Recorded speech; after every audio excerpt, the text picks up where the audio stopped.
네, 미국의 테크 공룡 아마존이 생성형 인공지능 키우기에 들이는 돈이 그야말로 아마존입니다. 아마존 광물처럼 막대한 양의 돈을 연일 쏟아붓고 있는데요.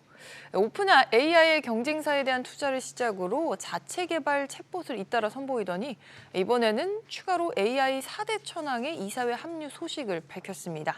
아마존이 띄운 AI 승부수 김대우 경제학 박사와 살펴보겠습니다. 박사님 안녕하세요. 네, 반갑습니다. 사실 우리나라는 이제 최고 경영자가 주주들에게 이렇게 연례 서한 보내고 이런 게 굉장히 드문 장면인 것 같은데 아마존 CEO가 보낸 주주 서한이 화제라고요? 그렇습니다. 우리나라는 좀 주주들하고 소통을 별로 많이 하지 않죠. 미국은 컨퍼런스 콜도 하고 또 주요 이벤트가 있을 때마다 아예 정례적으로 주주들에게 서한을 보내는 것을 관례화시켜 놓은 회사들이 많습니다. 그 대표적인 컨콜 정도 하는 것 같은데. 네, 컨콜은 뭐 기본이고요. 그 대표적인 회사가 이제 그 버커셔 해스웨이의 워런 버핏. 그러니까 주주를 주인이라고 생각을 하면 청지기가 보고를 해야 되지 않겠습니까? 우리 회사 지금 이렇게 돌아가고 있다. 그러니까 그만큼 주가가 회사에 미치는 영향이 큰 사회가 미국이고 우리나라 같은 경우에는 오나 경영인이 많고 또 대부분 오나들이 회사를 좌지우지하기 때문에 소액 주주들이 별로 중요하지 않죠. 그냥 덜러리일 뿐인 회사들도 많습니다. 좀 문화가 다른데요.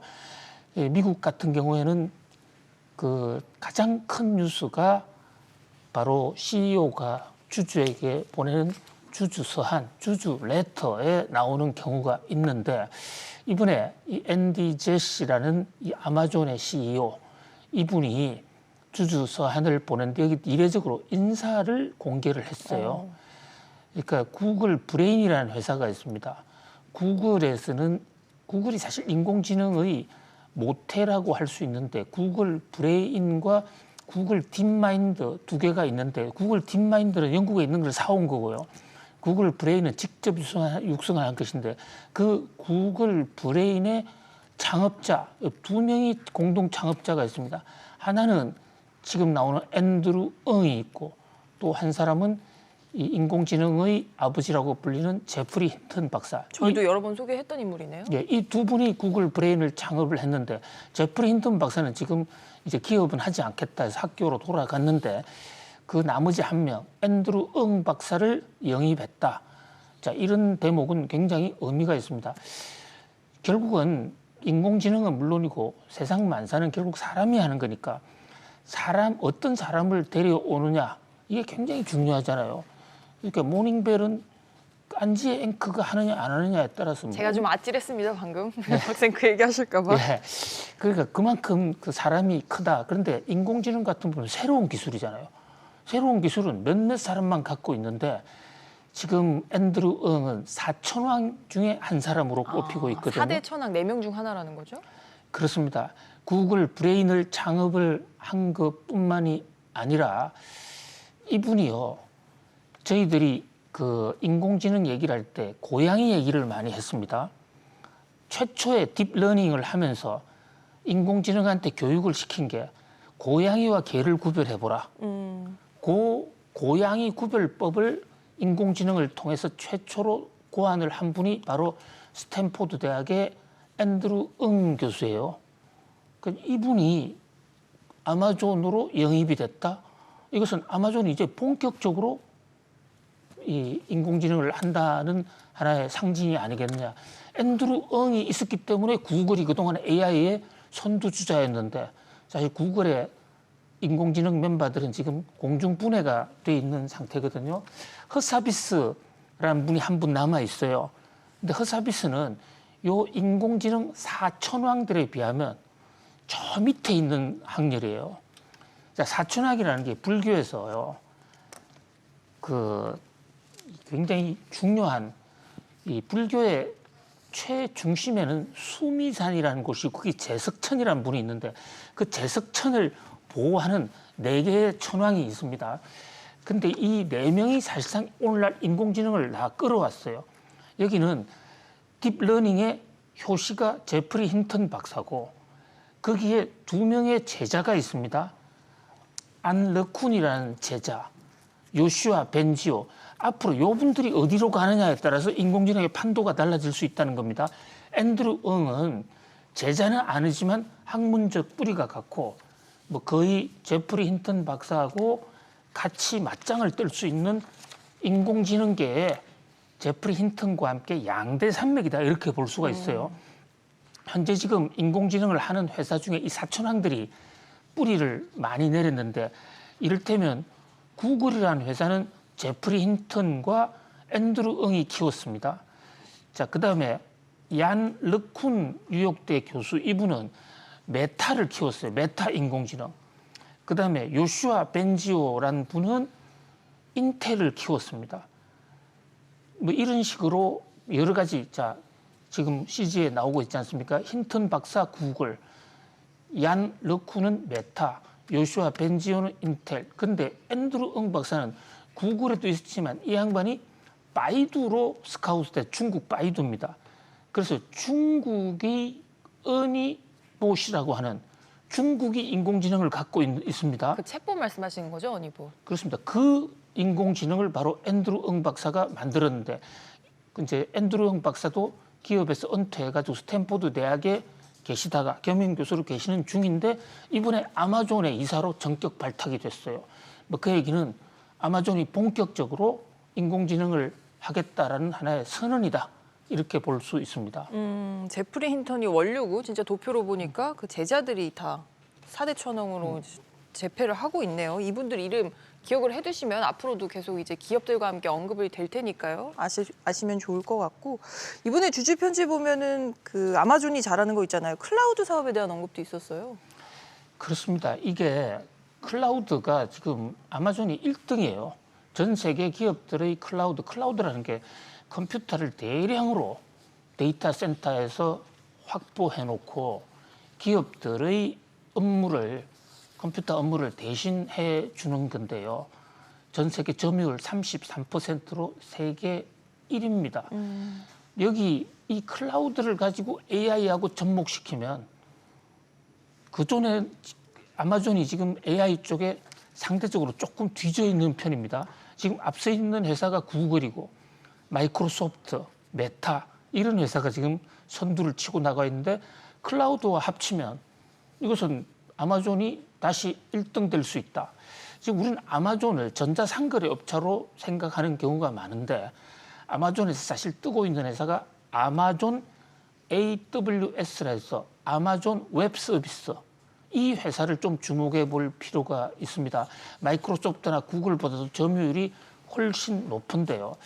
지금 자 결국은 사람이 회사를 끌어가고 인공지능의 성부도 사람이 좌우한다라고 말씀드렸는데 아마존의 CEO가 누구냐? 이번에 그 레터를 보낸 우리나라에서 별로 관심을 갖는 사람이 많지는 않은 것 같은데 사실 앤디 제시라는 이름 많이 못 들어본 것 같아요. 그렇습니다. 우리나라 언론들이 별로 소개를 안 해요. 왜냐하면 그 오나 베이조스가 워낙 제프 아마존에서 베이조스를. 유명하지 않습니까? 근데 제프 베이조스는 이미 아마존 떠났습니다. 마치 마이크로소프트라는 회사에 빌 게이츠 회사 떠났어요. 그러니까 마이크로소프트는 지금 나델라가 꾸려가고 있고 또 구글은 피차이가 끌어가고 있습니다. 우리나라 문화하고 다른 거죠. 우리나라는 창업자가 자손 만대로 계속 끌고 가고 있지 않습니까? 근데 미국은 주식만 소유하고 있지 이미 전문 경영인으로 회사가 지금 오너십이 바뀌고 있습니다. 자, 이분이 헝가리계 유대인으로서 1968년에 미국 태어난데요. 하버드 대학에 MBA를 하다가 마케팅을 전공했습니다.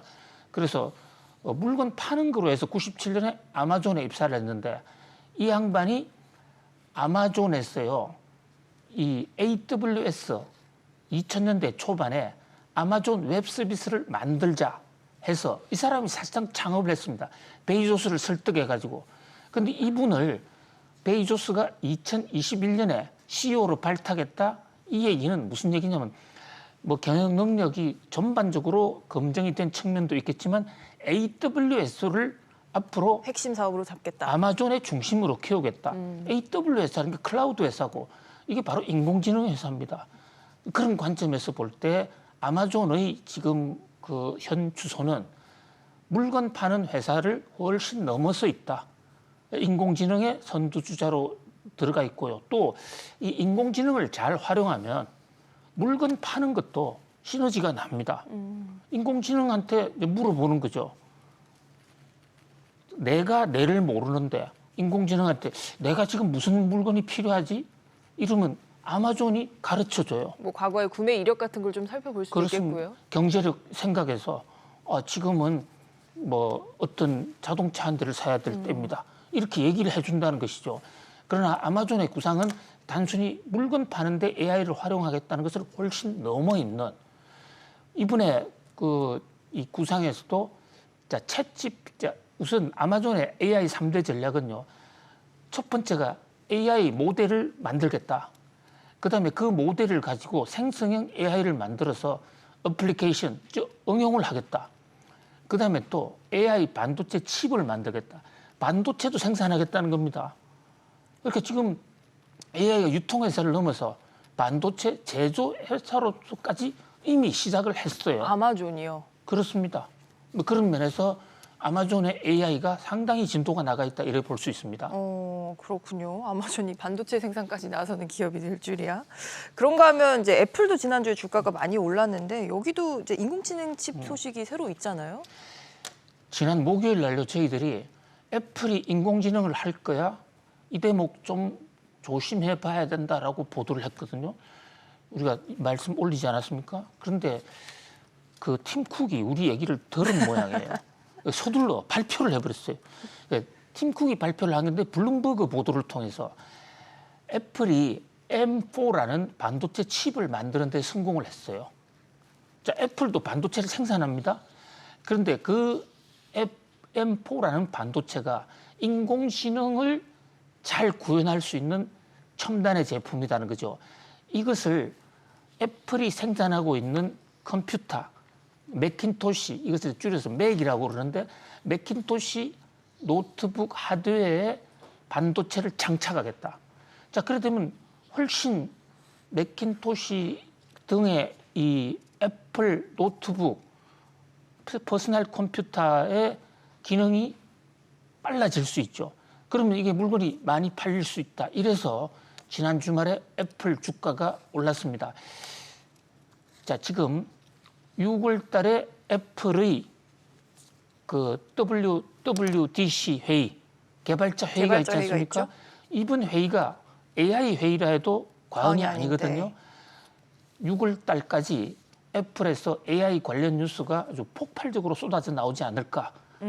여기서 성부를 내지 못하면 애플은 매그니피션트 7에서 탈락할 수도 있거든요. 사실 박사님 6월에 근데 타다 하고 모든 걸 발표할 거라고 예상을 했는데 뭐 그전에도 이렇게 리키지가 하나씩 있나 봐요, 사전에? 그렇습니다. 애플이 뭘 하면 그것은 협력사를 통해서 또 부품 회사를 통해서 조금씩 소문이 계속 나는 거죠. 애플이 아이폰 발표할 때도요. 아이폰의 새로운 기능을 어떤 출시하는 날 깜짝 공개를 하려고 했지만 김세계 미리 나올 수밖에 없습니다. 왜냐하면 아이폰 혼자서 할 수가 없는 것이죠.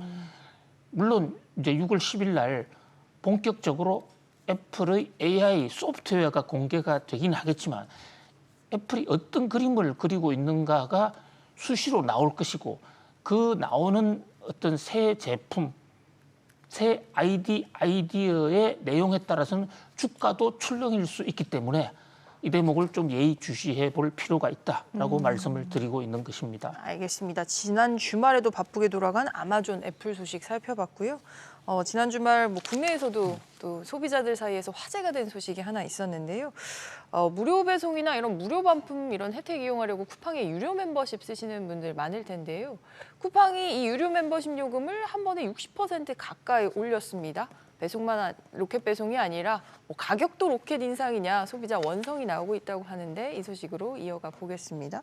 박사님 뭐 가격을 올릴 수 있죠 당연히. 그런데 이게 단번에 적용한 인상폭으로는 상당히 좀 이례적이죠. 그렇습니다. 역시 뭐 쿠팡답다 로켓 상승률이죠. 58% 이상을 한꺼번에 올렸습니다. 자, 이게 이제 대부분 사람들은 금요일 날 밤에 뉴스를 접했는데 사실은 금요일 날 오전에 있다라고 네, 이 소식이 오전에 나왔습니다. 이 쿠팡 측에서는 이제 공식 확인을 했습니다. 그런데 문제는 금요일이 불타는 금요일 해서 사람들 마음이 이미 좀 들떠 있지 않습니까? 이미 콩밭에 많이 가 있죠. 예, 그러니까 금요일 날 뉴스가 나와도 제대로 정신을 못 차리고 그러다 보니까 또 언론들도 목요일자 금요일 아침까지는 신문 보도 신문에 발행 면수도 많고 이런데 금요일은 배달도 잘 안 되고 면수도 좀 줄어들거든요. 그러니까 금요일 날 불타는 금요일을 이용해서 좀 희석시키려고 금요일 날 발표한 게 아니냐라는 이런 지금 오해 아닌 오해를 받고 있기도 해요. 한꺼번에 물가를 올리다 보니까 정부에서 그동안에 쿠팡이 가격을 안 올려줘서 감사하다. 뭐 이렇게 최근까지만 해도 정부 고위 관계자들이 쿠팡 예찬론까지 펼쳤었는데 선거가 끝나자마자 이를 올리니까 아, 공교롭네요. 시점이 그렇게 보면. 그렇습니다. 그러니까 좀 배신한 거 아니냐. 또 특히 그 최근에 메이저리그를 유치해서 저 메이저리그를 보기 위해서 회원에 가입 많이 했는데 가입하고 나니까 가격을 올려 이것은 좀 독점의 횡포를 부리고 있는 것이 아닌가 이런 지적까지 나오고 있는데 쿠팡 측에서는 뭐 그동안에 그 가격 인상을 자제한 것이고 또 와우 멤버십을 가지고 4월 달이나 5월 달에 많은 다양한 혜택을 하고 있는 것이기 때문에 단순히 가격을 58% 올렸다라고 단순 비교하기는 어렵다. 또 이런 해명을 하고 있는 상황입니다. 박사님 어떻게 보세요? 사실 뭐 쿠팡의 자신감으로 볼 수도 있는 거잖아요. 뭐 저 같은 소비자들은 이렇게 가격 인상폭이 커지면 해지를 해야 되나 고민할 수도 있는데 대안이 없지 않냐. 뭐 이런 자신감이 일으키는 것도 같고요. 그렇습니다. 물론 저 쿠팡이 이번에 가격을 올린 것은 어떤 뭐 고객들에게 배신을 하기 위한 그렇다고는 거리가 멀다고 봅니다. 58%를 올려서 극으로 더 많은 혜택을 주겠다. 또 지금 알리와 테무가 본격적으로 공격을 하고 있는 마당에 좀 더 투자를 하겠다. 그 투자 재원을 마련하겠다는 그런 의도로도 해석이 돼요. 고육지책이라는 거죠. 예, 그러나 그렇다고 한다면 그렇게 가격을 한꺼번에 올릴 때 충분한 좀 설명을 해주는 것이 고객에게 대한 최소한의 예의가 아니겠는가 그런 면에서 조금 아쉬운 감이 있고요. 소비자들 입장에서는 쿠팡이 그동안에 회비를 성큼성큼 몇 번 올렸었는데 그동안에는 적자였으니까 이해를 한다. 그런데 지금 흑자 아니냐. 흑자인 마당에 올린다? 좀 아쉽다. 특히 요즘 알리와 테무가 공격을 했을 때 우리 중국산 이 이커머스의 도전에 쿠팡을 지키자 한 그런 일각의 소비자들의 순수한 어떤 쿠팡 사랑 모임, 사랑 움직임도 있었거든요. 그런 각도에서 쿠팡의 기습 가격 인상은 좀 소비자들의 이런 열정을 짓밟을 수 있다. 이런 면에서 좀 아쉬운 소리도 나오고 있습니다. 그런 면에서는 왜 알리테무랑 쿠팡이 싸우는 비용을 소비자에게 전가하냐 이런 지적도 나오고 있는데 그래도 뭐 이게 주가 면에서 매출은 앞으로 오를 테니까요. 유료 멤버십 가격이 오르면 주가에는 호재가 되는 거죠? 그렇습니다. 뭐 주가는 근데 이 회사가 쿠팡이 우리나라에 상장된 회사가 아니기 때문에 뉴욕 증시에 상장이 돼 있죠. 뭐 우리나라 소비자하고의 관계보다는 미국 투자자하고의 관계를 더 중시하는 것으로 보이는데요. 이제 쿠팡 투자자 입장에서는 돈을 더 많이 벌 테니까 주식 사야 되겠네 해서 1년 만에 $20 선을 재돌파해서 주가는 올랐는데 지금 아시다시피 쿠팡 주가 너무 떨어졌다고 해서 쿠팡 투자자들이 쿠팡을 상대로 소송까지 해놓고 있지 않습니까? 이게 연초에 있었습니다. 1월인 것 같습니다. 지금 소송 진행 중입니다. 네. 그리고 사실 그 소송이 이제 그 본격적으로 심리 절차에 들어가고 있죠. 이 투자자들 입장에서는 쿠팡이 상장할 때 제대로 나쁜 소식은 안 알리고 하는 등의 방법으로 해서 그 분식했다. 그래서 우리는 속아서 샀는데 쿠팡의 한때 주가가 65불까지 올라갔었거든요. 근데 이게 지금 $20 이하로 떨어졌으니까 투자자들의 좀 원성이 있고 특히 뉴욕시 공무원 연금 같은 데서는 쿠팡 기업 공개 신고서에 허위 또는 사실을 오인할 내용을 많이 담았다. 또 상장 이후에도 불공정 행위로 주가가 폭락했다.